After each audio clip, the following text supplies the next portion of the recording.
Nós estamos em um culto de missões, né? Nessa noite. Nós sabemos que todo culto é missionário, contudo, a gente denomina esse culto como culto de missões, exatamente para fomentar os irmãos a questão de olhar para o campo missionário, de poder estar contribuindo de uma forma mais generosa com a obra missionária também. Diz assim o texto sagrado, capítulo 3 de 1 Tessalonicenses, a partir do verso 1. Pelo que, não podendo suportar mais o cuidado por vós, pareceu-nos bem ficar sozinhos em Atenas. E enviamos nosso irmão Timóteo, ministro de Deus no Evangelho de Cristo, para, em benefício da vossa fé, confirmar-vos e exortar-vos, a fim de que ninguém se inquiete com estas tribulações, porque vós mesmos sabeis que estamos designados para isto. Pois quando ainda estávamos convosco, predissemos que íamos ser afligidos, o que de fato aconteceu e é do vosso conhecimento. Foi por isso que, já não me sendo possível continuar esperando, mandei indagar o estado da vossa fé, temendo que o tentador vos provasse e se tornasse inútil o nosso labor. Verso 6. Agora, porém, com o regresso de Timóteo, vindo do vosso meio, trazendo-nos boas notícias da vossa fé e do vosso amor, e ainda de que sempre guardais grata lembrança de nós, desejando muito ver-nos, como aliás também nós a vós outros. Sim, irmãos, por isso fomos consolados acerca de vós, pela vossa fé, apesar de todas as nossas privações e tribulação, porque agora vivemos, se é que estáis firmados no Senhor. Pois que ações de graças podemos tributar a Deus no tocante a vós outros, por toda a alegria com que nos regozijamos por vossa causa diante do nosso Deus, orando noite e dia, com máximo empenho, para vos ver pessoalmente e reparar as deficiências da vossa fé. Ora, o nosso mesmo Deus e Pai, e Jesus nosso Senhor, dirijam-nos o caminho até vós, e o Senhor vos faça crescer e aumentar no amor uns para com os outros, e para com todos, como também nós para convosco, a fim de que seja o vosso coração confirmado em santidade, isento de culpa na presença de nosso Deus e Pai, na vinda de nosso Senhor Jesus Cristo, com todos os seus santos. Vamos orar?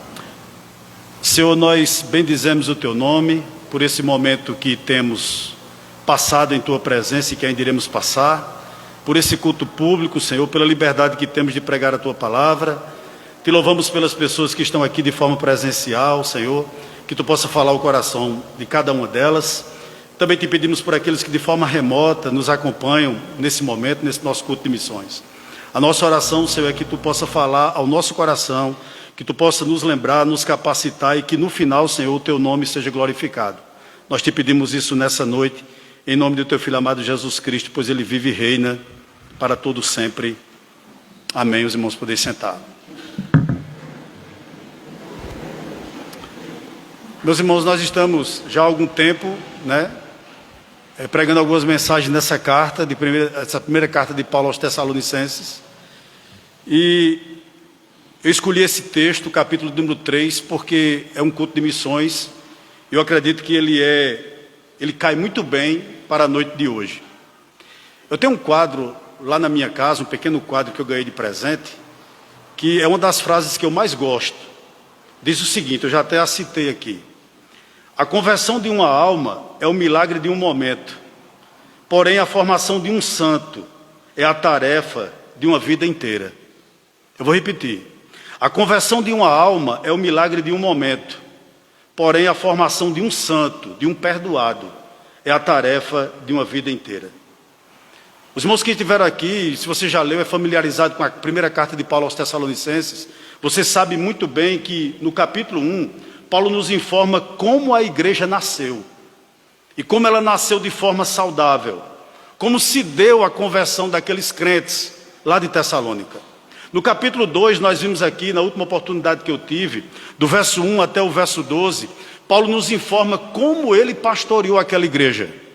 Ele diz que pastoreou aquela igreja como um mordomo, ou seja, alguém que pegava o que ele tinha na prateleira e oferecia para as pessoas. Paulo pegava o evangelho e oferecia o puro evangelho ofereceu o puro evangelho para os crentes tessalonicenses.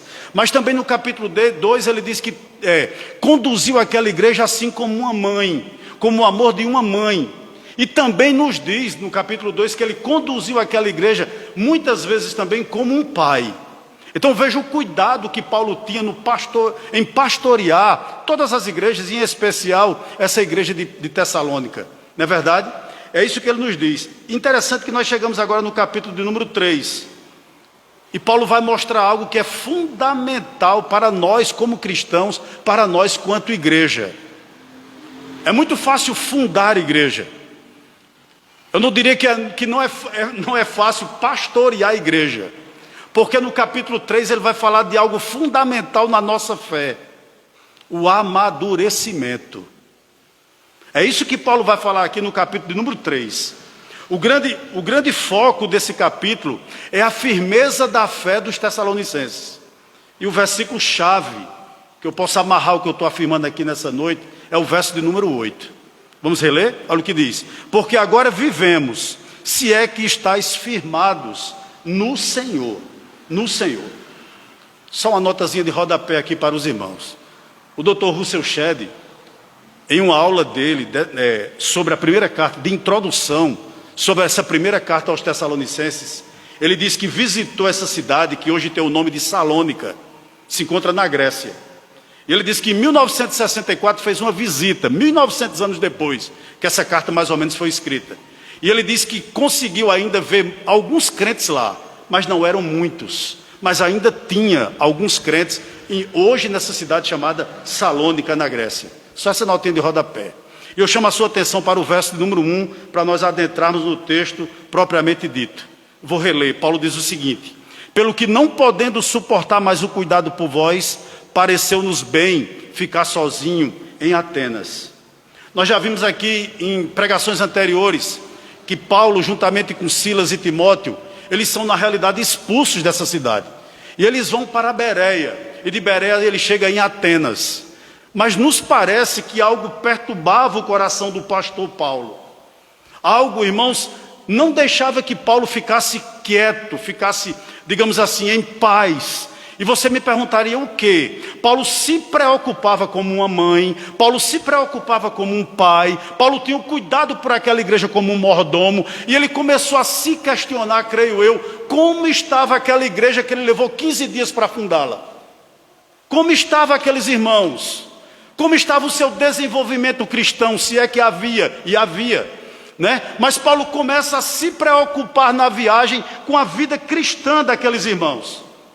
Interessante que ele diz aqui que ele preferiu ficar só. Alguns comentaristas dizem que ele ficou com Silas, outros dizem que não, que ele ficou verdadeiramente só. Não há, na realidade, uma afirmação verdadeira, digamos assim, clara sobre isso. Mas o fato é que Paulo diz o seguinte: eu prefiro ficar só, sozinho, abandonado em Atenas, mas eu vou enviar Timóteo até vocês. É isso que ele diz no verso 2, olha. E enviamos nosso irmão Timóteo, ministro de Deus no Evangelho de Cristo, para em benefício da vossa fé, confirmar-vos e exortar-vos. Antes de ir para o verso 2, me permita aqui citar algo que eu julgo importante. Irmãos, Paulo viu que a igreja ficou sem pastor. Efésios 4:11 diz que Deus concedeu uns para apóstolos, outros para os profetas, outros para os pastores e mestres. Eu quero lhe dizer algo aqui muito importante para nós. Esses dons chamados dons ministeriais, eles são essenciais para a igreja. Não pode existir igreja que não exista pastor. A igreja não caminha, evidentemente que a força maior da igreja é Deus e Cristo Jesus. Mas não pode haver uma aglomeração de pessoas onde a palavra é pregada, onde os sacramentos são exercidos, onde a disciplina é exercida e não tem um pastor. Não existe a figura de um pastor. Ou não existe um mestre. Não existe um profeta. Entenda profeta como aquele que expõe de forma clara as escrituras. É o que talvez eu esteja fazendo aqui nessa noite. Então Paulo está dizendo que não existe esse tipo de comunidade. Por quê? Porque esses dons são dons cruciais para a igreja. Entenda o que eu vou dizer aqui nessa noite. Você pode sobreviver relativamente bem, sem um braço, sem uma perna, sem uma mão, mas muito possivelmente você não sobrevive sem os 2 pulmões, sem o coração, sem os seus rins. Então os dons ministeriais, eles são essenciais para a igreja.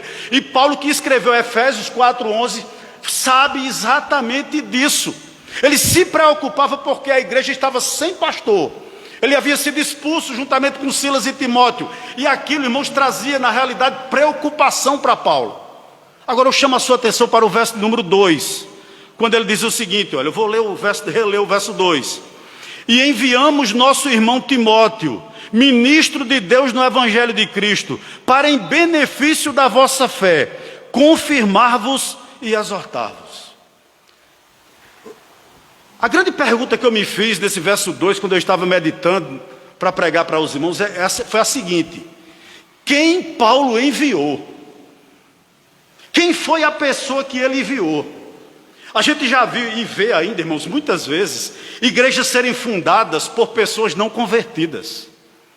A gente infelizmente presencia, ainda hoje, pessoas sendo enviadas ao campo missionário para cuidar de pessoas, quando na realidade essas pessoas deveriam serem cuidadas.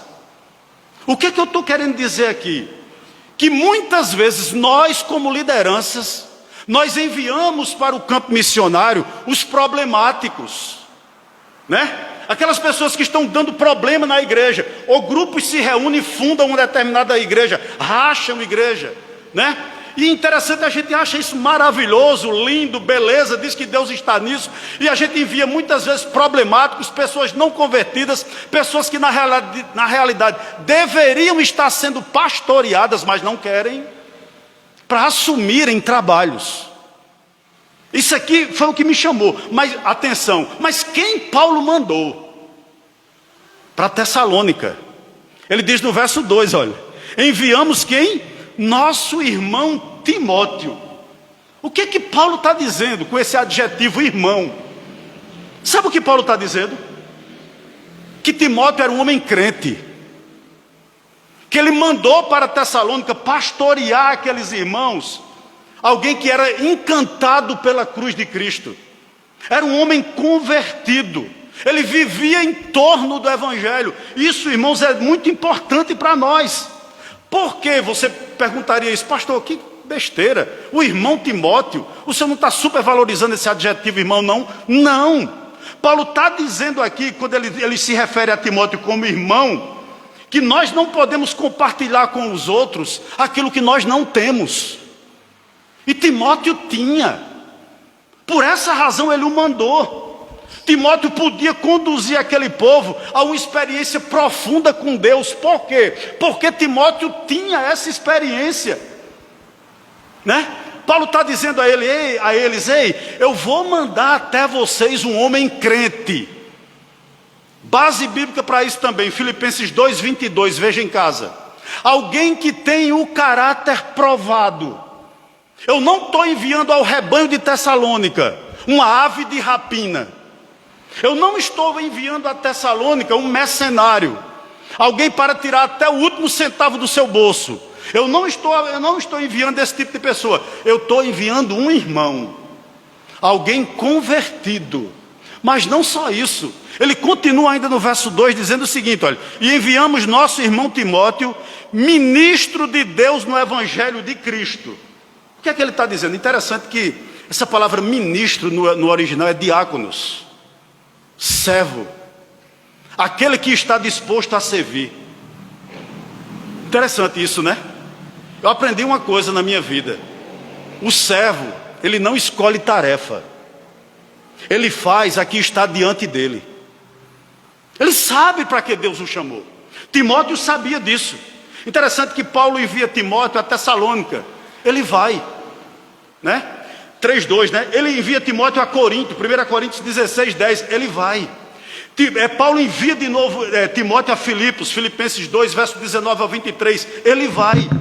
Ou seja, em outras palavras, Timóteo usava o dom que ele tinha em benefício dos outros e não em benefício de si próprio. Isso é muito interessante.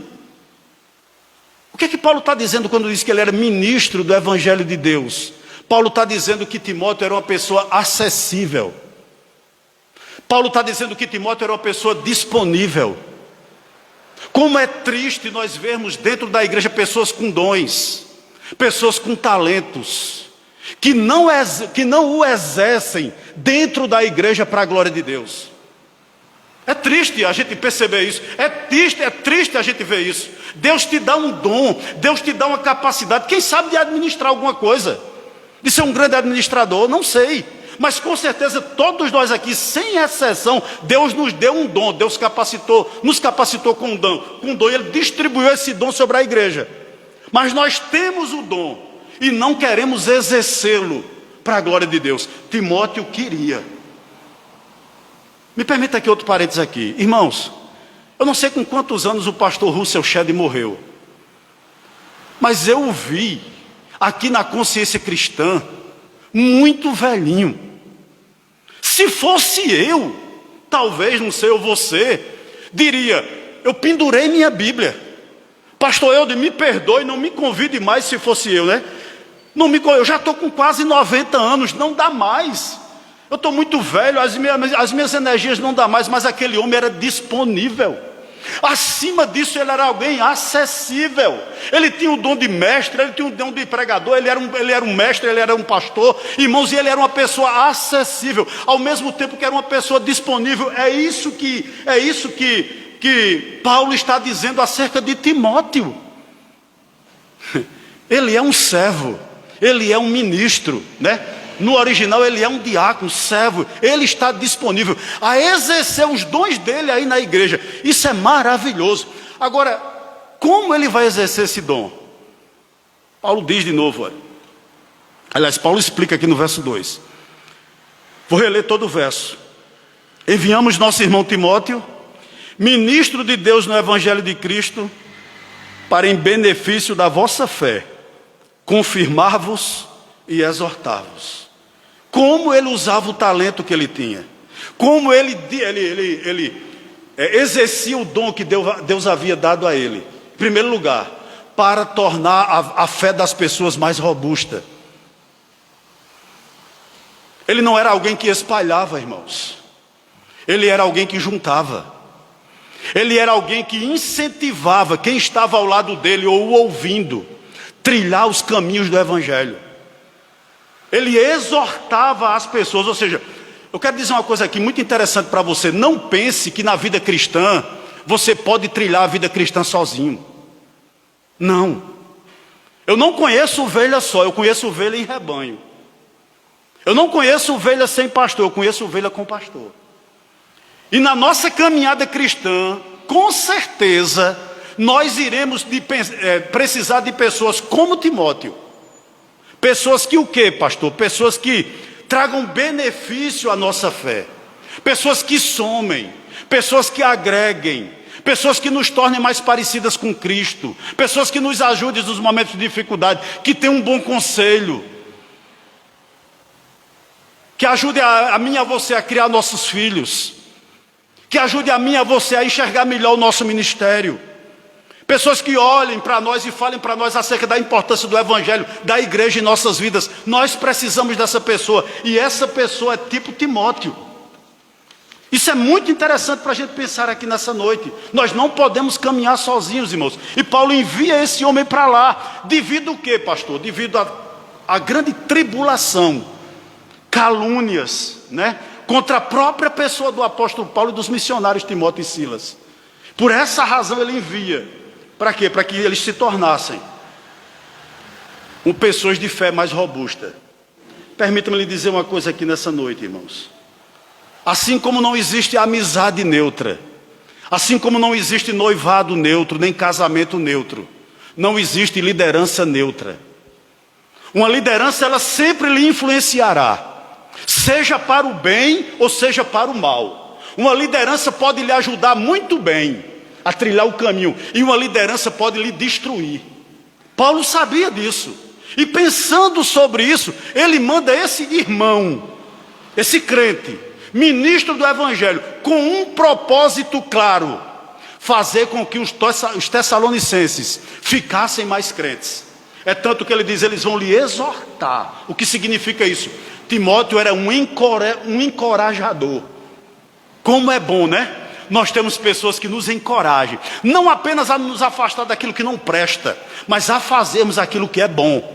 Timóteo era esse tipo de pessoa. E eu fico imaginando a chegada daquele jovem ainda, para a época, doente, franzino, né? Alguém que tinha fortes problemas estomacais, talvez fosse magérrimo, talvez fosse uma pessoa que sentisse dores absurdas, mas quando subia no púlpito, quando ia ao púlpito, era como se fosse um anjo falando à igreja.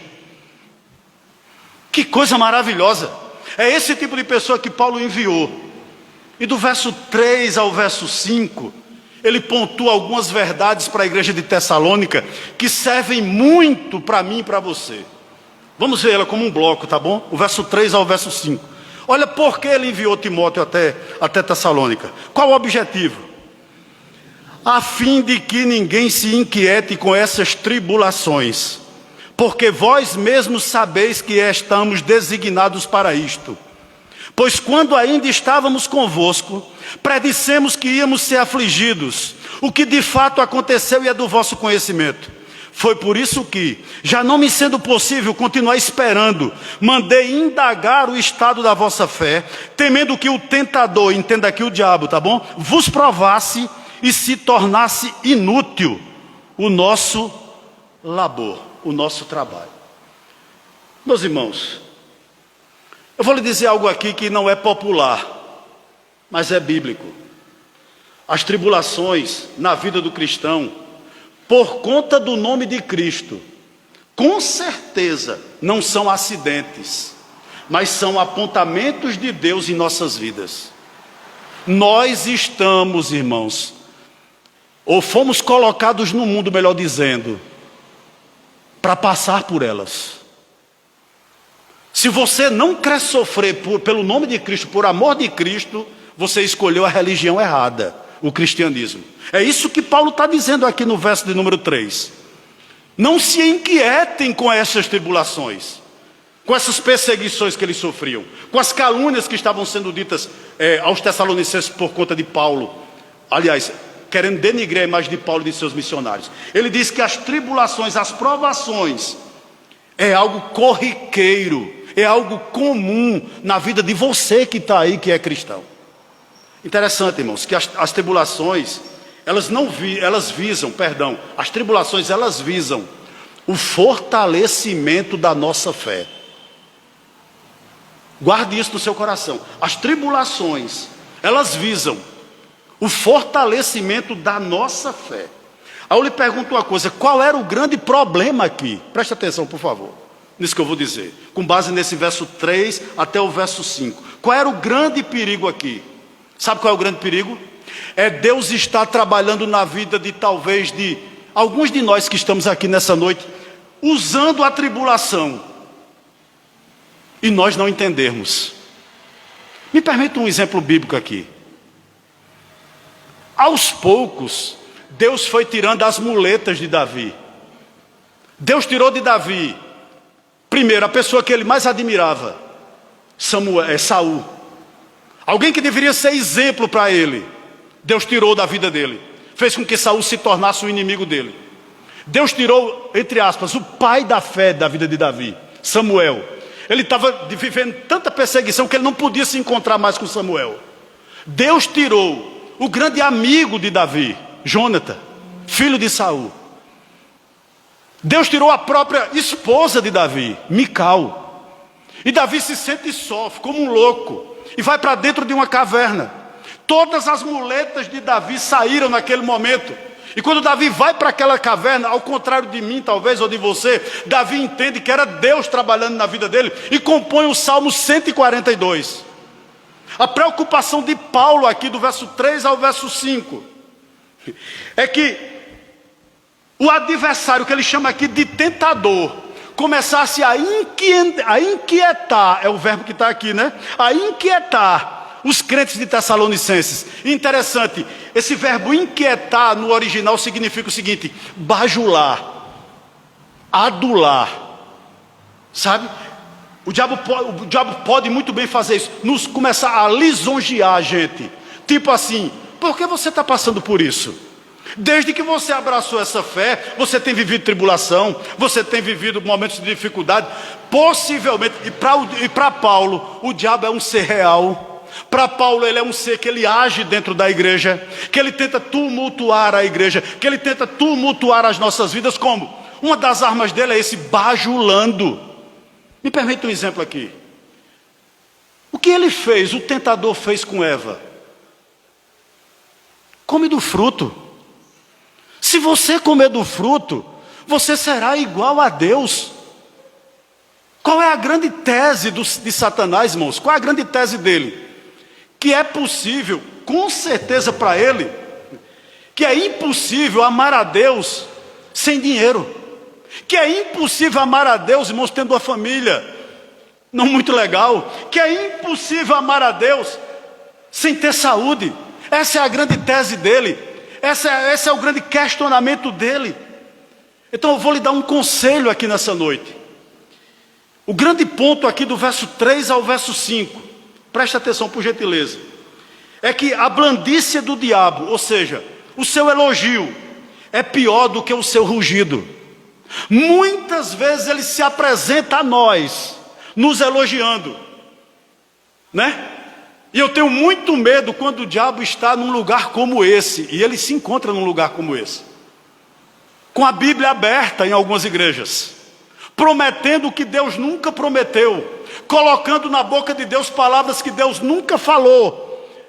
E talvez seja o lugar mais tentador, talvez seja o lugar mais perigoso onde ele possa estar, à frente de um rebanho. Tenha cuidado sobre isso. E esse era a grande preocupação de Paulo. E você me perguntaria uma coisa aqui nessa noite, eu já ouvi muito isso. E no início da minha fé eu me questionava muito: Senhor, por que crente sofre? Por que nós passamos por tribulação, irmãos? Por que nós passamos por dificuldade? Há 2 textos, não precisa abrir, que eu vou citar, que muito falam ao meu coração, acerca do sofrimento na vida do cristão. Atos 14, 22. Olha o que o escritor diz: por muitas tribulações nos é necessário entrar no reino de Deus. Outro texto que muito fala ao meu coração, 2 Timóteo 3,12. Todos os que querem viver piedosamente em Cristo perecerão perseguições. O que eu quero dizer aqui a você? É importante nós entendermos que as tribulações, que as provações da vida podem vir de 4 maneiras sobre a minha vida e sobre a sua. Primeira, por conta da nossa humanidade. Irmão, nós somos frágeis. Esse nosso corpo que nós estamos, irmãos, é frágil. Com certeza. Nós somos frágeis. Nós somos vasos de barro. Nós somos humanos. Então a tribulação da vida pode vir pelo fato de nós sermos humanos. Uma doença, por exemplo. Mas também as tribulações da vida podem proceder de nossa pecaminosidade. Nossas escolhas. Nossa língua. O nosso estilo de vida. Me permita um parênteses aqui que vem à mente. Eu tinha um amigo que viveu 40 anos na bebida e na maconha. Um cara trabalhador, pai de família, mas que todos os dias fechava a casa completamente, se embriagava com uma garrafa de aguardente e fumava 3, 4 dólares de maconha. E quando foi próximo à velhice, ele deu um AVC. E eu pregava muito para ele com parte do corpo morto. E eu pregando muito para ele, o grande questionamento dele era esse: por que Deus fez isso comigo? Porque eu já com quase 70 anos, por que eu ficar dessa maneira, Rony? Dependendo dos outros. E eu pregava sempre nesse sentido para ele. Eu dizia: fulano, qual foi teu estilo de vida? Por 40 anos tu se drogasse. Por 40 anos tu tomasse aguardente todos os dias. Tu esperava o quê? Então as provações da nossa vida, repetindo, pode vir porque nós somos humanos.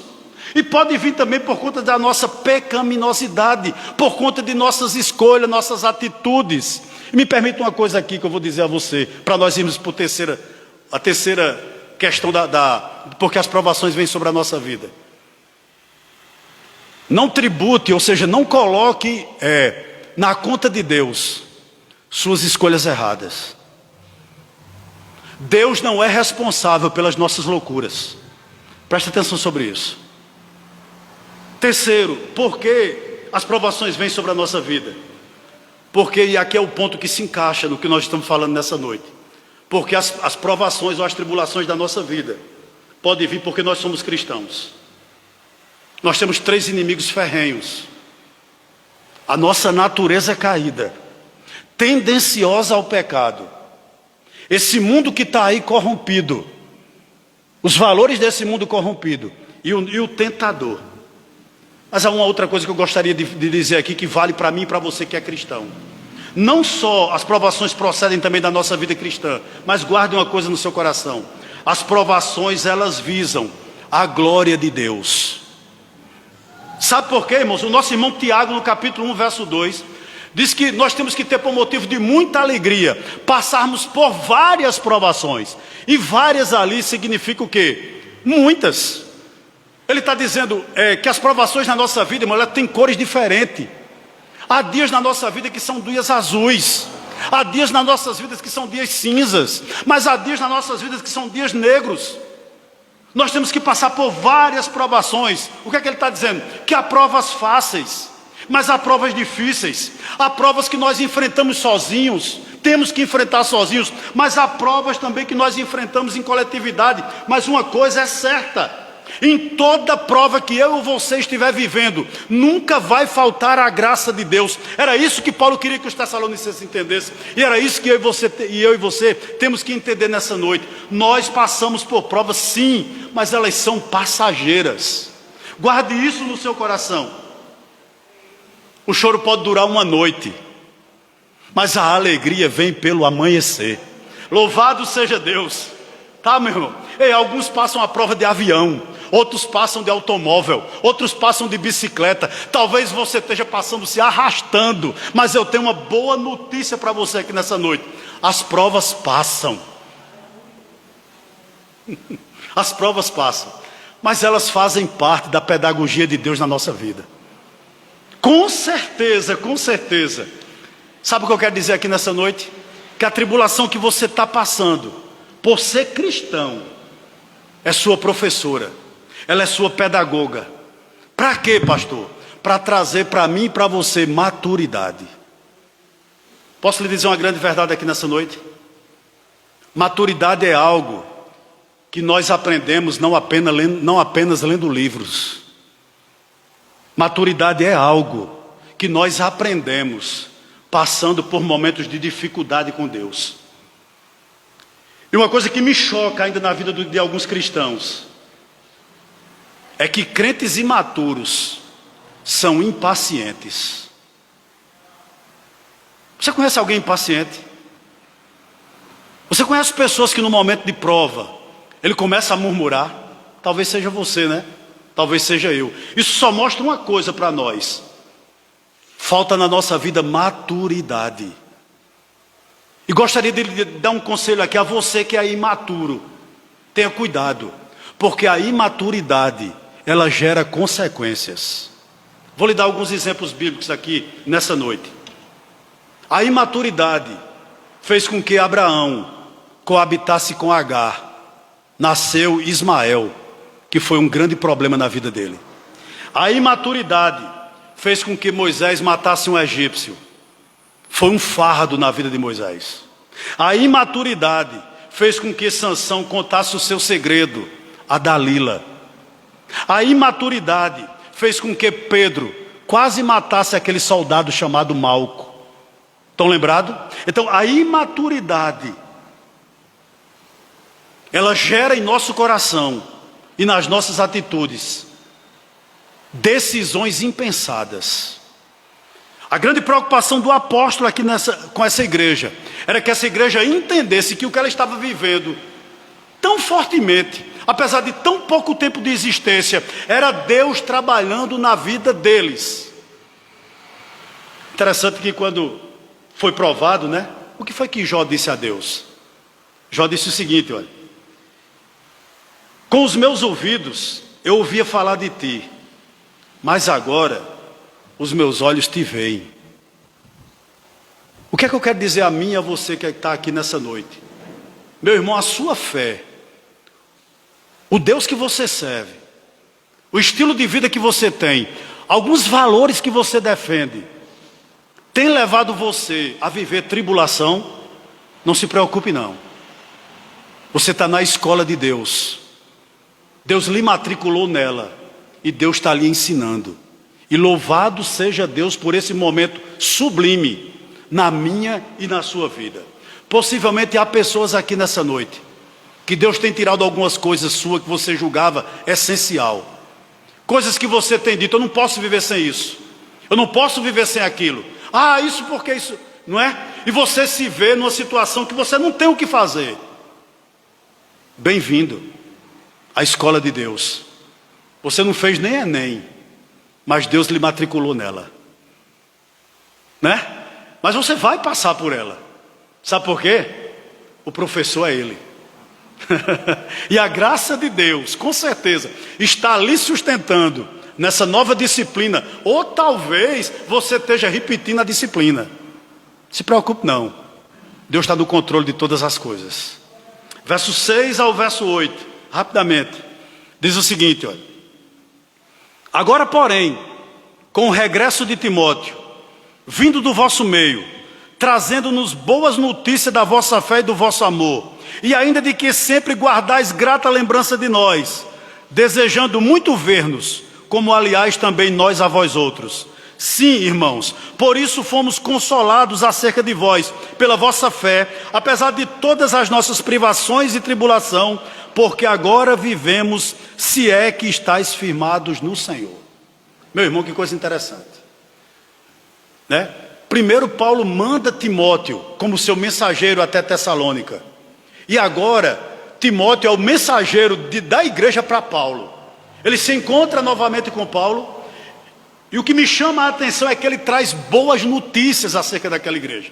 Ele diz a Paulo o seguinte: Paulo, apesar de tudo que eles têm vivenciado, eles têm problemas, é verdade, mas apesar de toda tribulação, apesar de toda perseguição que eles têm vivenciado, eles continuam firmes. Existe naquela igreja fé, existe naquela igreja amor, existe naquela igreja esperança da volta de Cristo. E isso traz o quê? Isso traz ao coração do pastor Paulo a alegria. O que é que eu aprendo aqui? Irmãos, a vida cristã ela é constituída de provas? Sim. A vida cristã é constituída de momentos difíceis? Sim.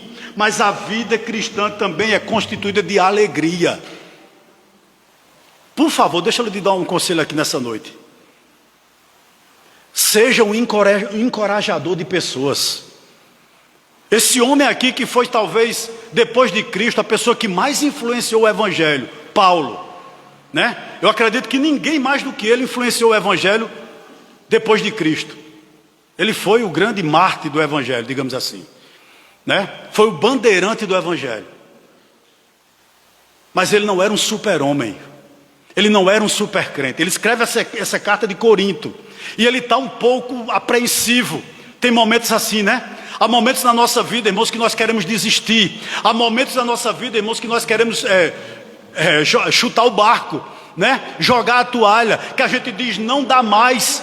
Mas como Deus é maravilhoso, Deus manda Timóteo até Paulo, para quê? Para encorajá-lo. Por quê? Porque nós não podemos viver eternamente na prova. Não há ser humano algum na vida que só viva de más notícias. Não há ser humano nenhum na vida que só viva de luta, que só viva de tribulação, não. Vou lhe dar um conselho aqui nessa noite. Olhe para o que Deus está fazendo de bom na sua vida. E tá, irmãos. Olha o que está acontecendo na sua vida de bom, para a glória dele. E encoraje outras pessoas. Né? Como eu fiquei feliz pela apresentação do louvor hoje. Irmãos, como o nosso louvor cresceu para a glória de Deus. Eu não estou dizendo numericamente. Eu estou falando tecnicamente. Então, às vezes, eu não digo isso para aparecer, às vezes é bom a gente elogiar. O elogio faz parte da vida. É bom você conversar com um jovem. A gente tem gratas surpresas. Eu conversei com um jovem há pouco tempo aqui. Irmão, que maturidade, como o cara se expressa bem, como ele sabe o que quer. Irmãos, isso é muito bom no contexto da vida cristã. Isso traz alento, né? Isso traz, irmãos, fôlego para o pastor, isso traz ânimo para o pastor, e eu sei que você também. Você sabe que a igreja, eu sei que tem gente que não gosta disso, que a igreja caminha bem, que há novos convertidos, por exemplo, que as pessoas estão voltando, que apesar da luta que nós estamos vivendo, nós estamos conseguindo progredir. Pergunta para você: qual foi a última vez que você ligou para alguém nesse sentido, para encorajar essa pessoa, para dizer pelo menos assim: eu estou orando por você? Paulo recebe, verso 6 ao verso 8, né? Agora, porém, o regresso de Timóteo vindo do vosso meio, trazendo-nos o quê? Boas notícias da vossa fé e do vosso amor.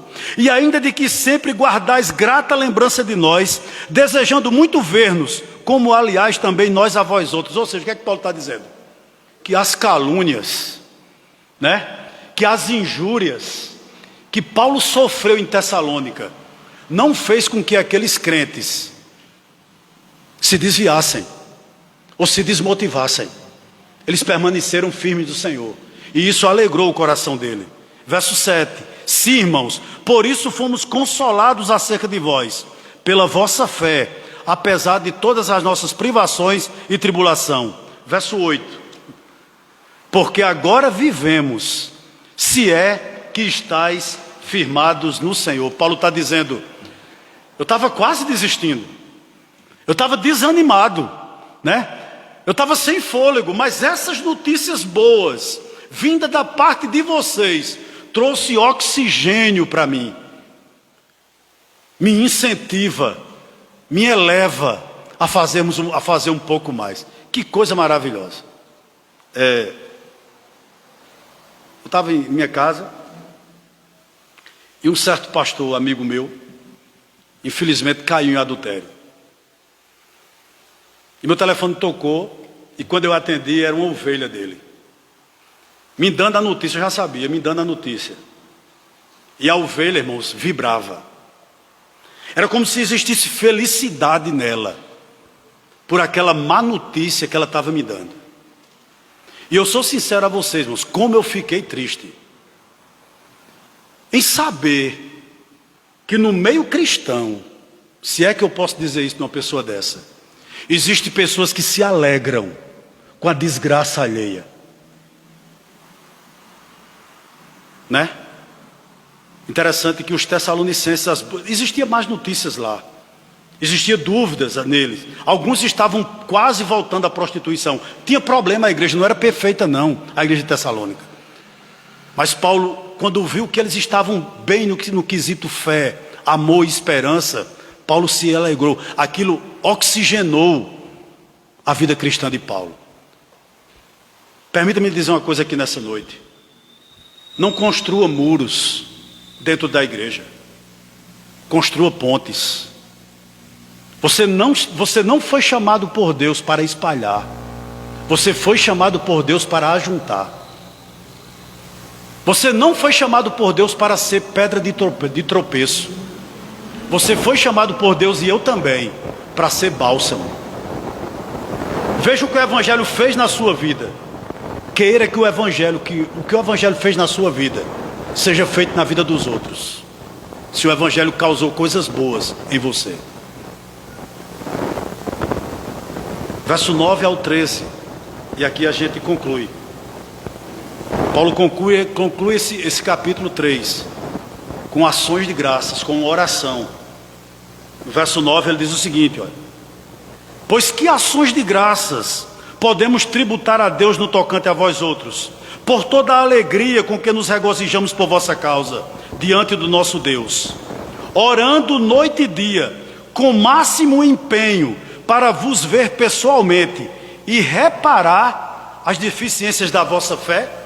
Verso 11: ora, o nosso mesmo Deus e Pai, e Jesus nosso Senhor, dirijam-nos o caminho até vós, e o Senhor vos faça crescer e aumentar no amor um para com os outros e para com todos, como também nós para convosco, a fim de que seja o vosso coração confirmado em santidade, isento de culpa na presença de nosso Deus e Pai, na vinda de nosso Senhor Jesus com todos os seus santos. Interessante que, a partir do verso 9, Paulo diz, escrevendo, né, aos Tessalonicenses, dizendo o seguinte: a coisa mais importante que eu posso fazer por vocês é orar. Paulo não podia vê-los pessoalmente, estava impedido de voltar a Tessalônica, mas ele faz uma coisa muito importante: ele ora pelos Tessalonicenses. Permita-me dizer uma coisa aqui nessa noite: você pode fazer muito mais por uma pessoa de joelhos, orando por ela, do que às vezes trabalhando por ela. Talvez você seja impedido de orar por alguém, e Deus está fazendo isso na minha família. Nós estamos vivendo hoje um fruto de oração na vida da minha irmã, que é fruto de oração, um relacionamento novo. Deus tem quebrado barreiras, mas anos de oração Deus tem nos aproximado, e como consequência disso tem aproximado ela ao Evangelho. Eu lembro de um comentário que eu li acerca da mulher cananeia, que quando a filha dela estava endemoniada, certamente ela não podia pregar para a filha dela endemoniada, porque o endemoniado ele não tem noção do que está sendo dito, se ele realmente está endemoniado.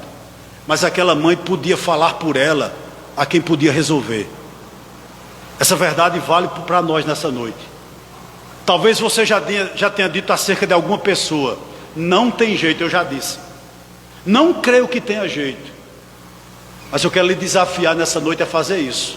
Ao invés de você trabalhar por ela, você faz muito mais por essa pessoa, orando por ela. E Paulo começa a fazer isso, por não poder estar perto, mesmo tendo vontade de estar perto dos Tessalonicenses, ele ora pelos Tessalonicenses. Mas olha o teor da oração dele, verso 10: orando noite e dia com o máximo empenho para vos ver pessoalmente. Ele queria rever, né? E reparar as deficiências da fé. Interessante que essa palavra reparar é a mesma que é usada em Marcos capítulo 11, quando fala sobre tapar as redes, ou consertar as redes. Paulo queria estar junto daqueles irmãos. Para quê, irmãos? Para consertar alguns erros que ele tinha acerca da fé. Talvez acerca da volta de Jesus Cristo, né? Eles tinham expectativa errada da fé sobre a volta de Jesus Cristo. Eles pensavam que Jesus Cristo ia voltar logo. Talvez amanhã. Alguns já estavam até deixando de trabalhar, outros estavam vivendo dissolutamente. Existiam outros, capítulo 5, verso 14, que estavam desanimados. Então Paulo diz: eu quero ir até vocês, sabe para quê? Para compartilhar da minha fé com vocês, para que vocês melhorem no pouco que você tem caminhado, ou no muito que vocês têm caminhado, perdão. Eu quero estar perto de vocês para isso. Posso lhe dizer uma coisa aqui nessa noite? Alguém já disse o seguinte, e eu concordo: a fé é como um músculo, precisa ser exercitada, perdão. Se você é um cristão que você não lê Bíblia todo dia, que você não tem momentos de oração todos os dias na presença de Deus, meu irmão, como você vai desenvolver a fé? E me parece que essa oração de Paulo foi atendida. Você depois lê 2 Tessalonicenses capítulo 1, verso 3. A fé deles aumentaram. 2 Tessalonicenses 1, 3. Paulo orou para que a fé dele aumentasse cada vez mais. Era como se Paulo dissesse o seguinte: Senhor, não deixa que se desviem. Não deixa que se desviem. Como é importante isso. Nós estamos orando uns pelos outros, por pessoas que já estão desmotivadas. Ore por elas. Paulo orava por eles, né? Versículo de número 11. Vá para o 11, por gentileza, irmãos. Ora, o nosso mesmo Deus e Pai, e Jesus nosso Senhor, dirijam-nos o caminho até vós. Mais uma vez Paulo apresenta a vontade de estar com eles. Mas no verso 12 ele diz: e o Senhor vos faça crescer e aumentar no amor um para com os outros e para com todos, como também nós para convosco. Ô irmão, presta atenção aqui.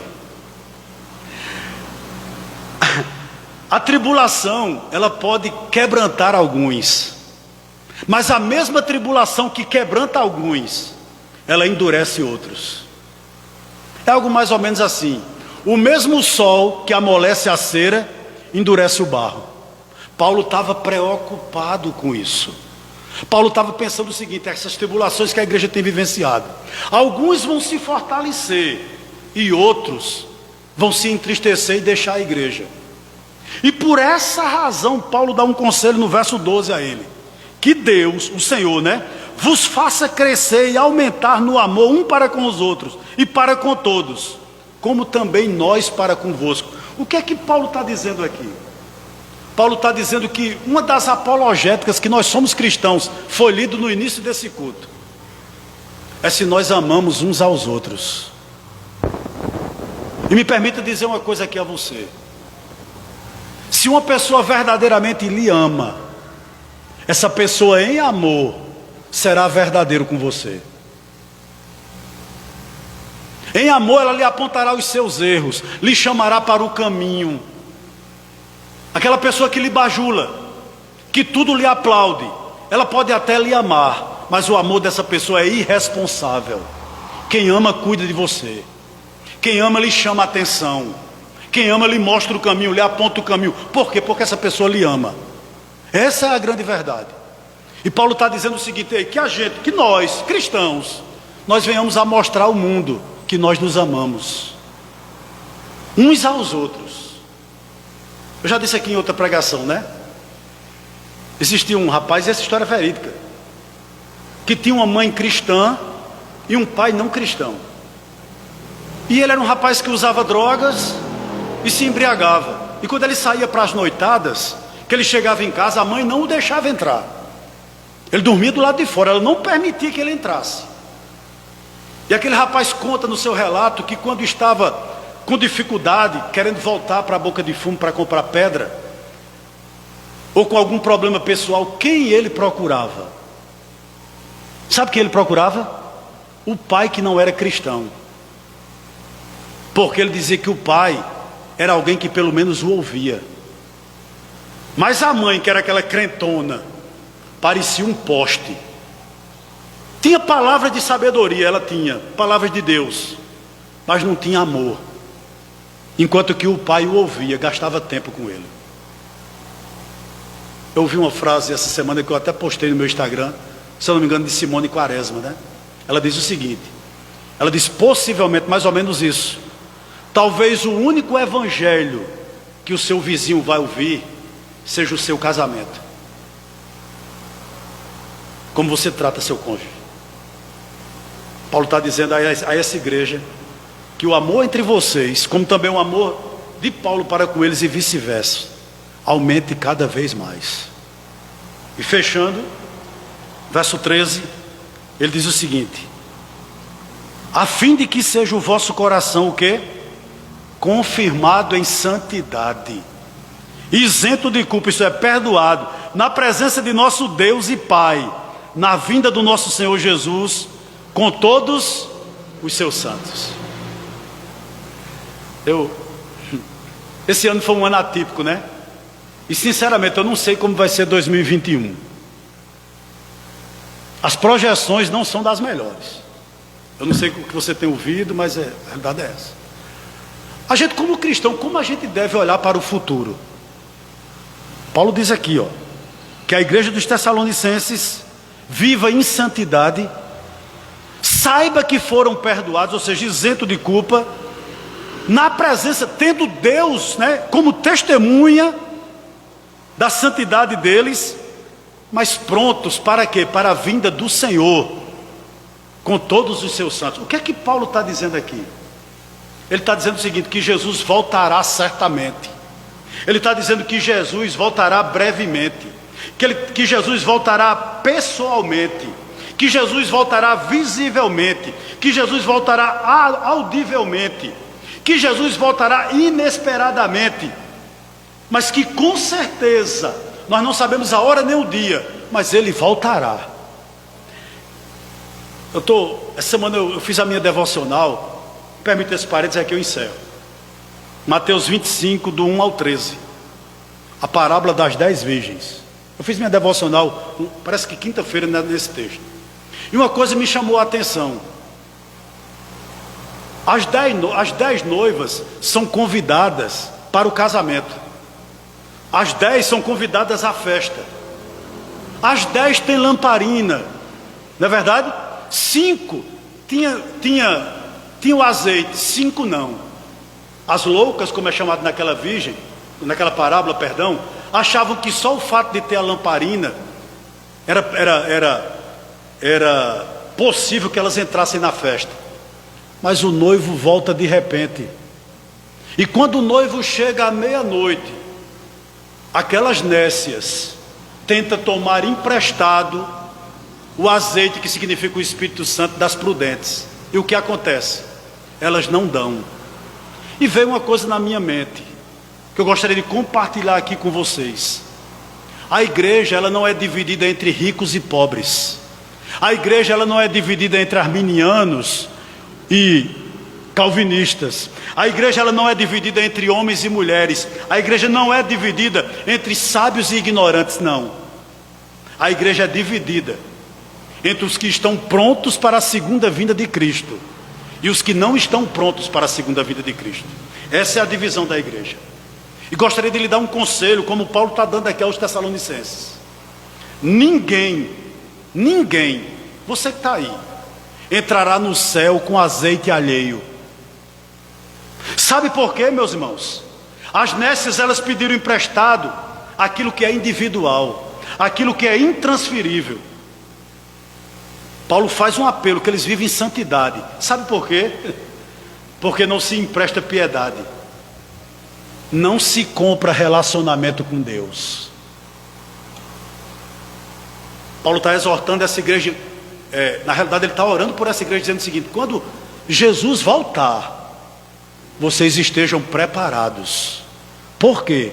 Porque Ele voltará. Você tem esse anseio no seu coração? Esse desejo no seu coração? Ele vai voltar. Louvado e exaltado seja o nome do nosso Senhor nessa noite. Amém?